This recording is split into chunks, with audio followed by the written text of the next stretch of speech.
back of the rim. Garnett on the slam. Using Curry way downtown. Oh, what a shot from Curry. Stupid.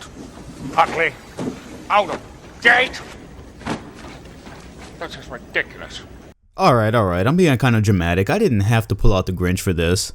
The NBA Christmas schedule in a couple of days is not that bad, but they could have done a lot better. And given credit where it's due, they have a history of doing a lot better. First of all, we normally have Christmas jerseys, which I don't think we're gonna have again this year. And second of all, I looked at like the last 10 years of Christmas matchups and rarely could I find a Christmas day that I didn't think was awesome.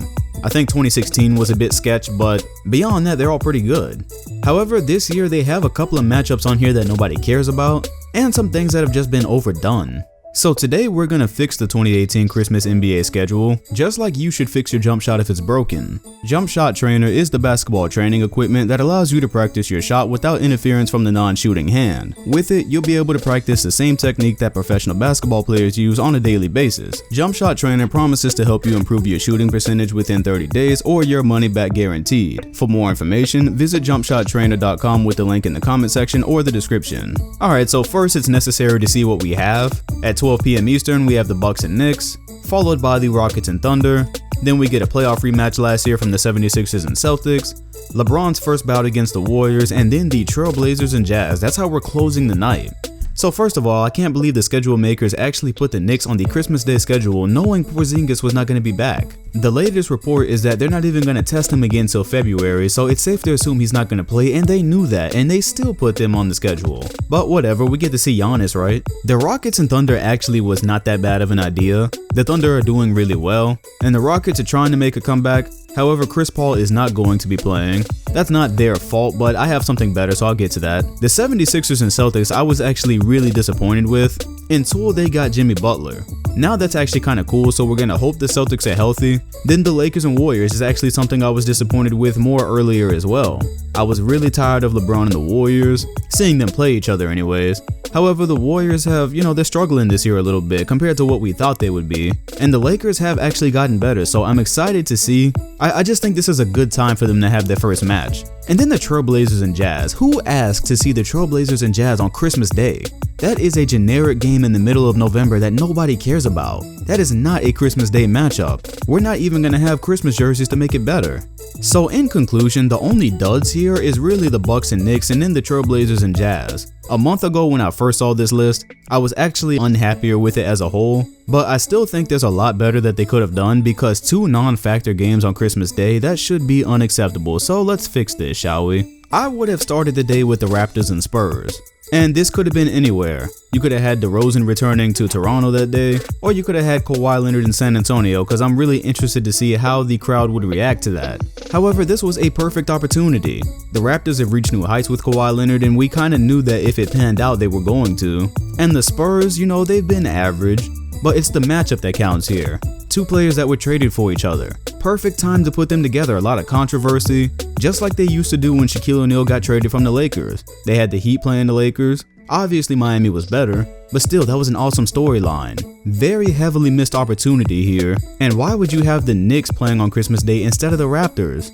That is big market privilege if I've ever seen it. So then for our next game that normally spans from about 2 to 5 o'clock Eastern, that's when you should have shown the Lakers and Celtics. I can't believe how late they have the Lakers and Celtics on the schedule this year. Not only is that a special matchup just because of the lore and their stories and their history, but now you have Kyrie on one side and LeBron on the other, and they're on the 2 most storied franchises in NBA history. How would that not have been perfect for their midday game? Instead, the last time I checked, these games were put pretty late in the schedule where players might be resting or a couple of guys might be hurt. This is the day where a lot more people actually get into the NBA. Lakers and Celtics and Kyrie LeBron, that was a no-brainer. I expected that to be there. Are the Celtics struggling? Yeah, but they're not the Knicks yet, and that game would have done numbers. So yeah, 2 giant missed opportunities. And then after that, because they make their schedule in the summertime, it would have made a lot of sense to just put the Warriors and Rockets rematch there. It was a 7-game series. It was one of the rare times that the Warriors almost lost since they got KD. I think people knew coming into the season that the Rockets weren't going to be as good last year because they lost crucial pieces, and then the guy that made their whole defense, he dropped off the coaching staff. So anybody could have seen them taking a step back, but I don't think anyone at the time they made the schedule thought they were just going to be where they are now. Anyways, this was a 7-game series conference finals rematch. And while I think people are looking forward to the Lakers and Warriors because of the circumstance right now, with the Warriors, struggling a little bit and the Lakers surging, I think people are happy with that. So it's nothing terrible, but I would have rather have seen the Warriors playing the Rockets so that the Lakers could have gotten the Celtics. I would have liked that moved around. And the other part of that is, I have LeBron and Warrior fatigue. They've played each other for the last, 4 Christmas days now? Yeah, this is going to be their 4th time actually. They could have done this some other time because LeBron vs the Warriors has been pretty one-sided since Durant joined Golden State. It has not been as interesting ever since 2016. So yeah, I would have liked to have seen that some other time. I think that was not a necessary Christmas Day matchup. They could have done better. So then after that, you have some options. Of course, we still want to see Westbrook play. He deserves Christmas Day. That's where I would have done the Thunder and Bucks. That would have been a competitive matchup. We knew the Bucks made some good offseason additions, knew they were definitely going to be better than last year. 2 MVP level players. Nothing great for a story, but just a great competitive matchup. And then after that, of course, I still wanted to see the Sixers on Christmas Day. I didn't necessarily care to see them play the Celtics, but that was before they had Jimmy Butler. Now they have him. I'm actually excited for that matchup. But back then, not knowing that, still would have wanted them there. That's where I would have honestly probably put them against the Pelicans. Anthony Davis is must-see TV. The guy just had like 30 points and 20 rebounds against LA. I really enjoyed that game. The Sixers are even better now with Jimmy. And then you've got Embiid. That would have been, to me, a better way to close the night than seeing the Blazers and the Jazz. Who's excited to watch the Blazers and the Jazz other than Blazers and Jazz fans? Who asked for that? Now, don't get me wrong, on Christmas Day, I am still going to be on my couch with a stocking with a whole lot of candy watching all these games. I am a basketball junkie. That is the reason why I buy 2K every year even though they're lazy. And that's the same reason why I am going to watch at least the majority of this Christmas Day schedule, although I thought they could have done better. So just to recap that, Raptors and Spurs, DeRozan and Kawhi Leonard. One of them return home, would have been great. Lakers and Celtics. I don't even need to explain that, that's obvious reasons. Warriors and Rockets Western Conference rematch. Thunder and Bucks, who are 2 strong contenders in their respective conferences. And then cap the night off with Philly and the Pelicans.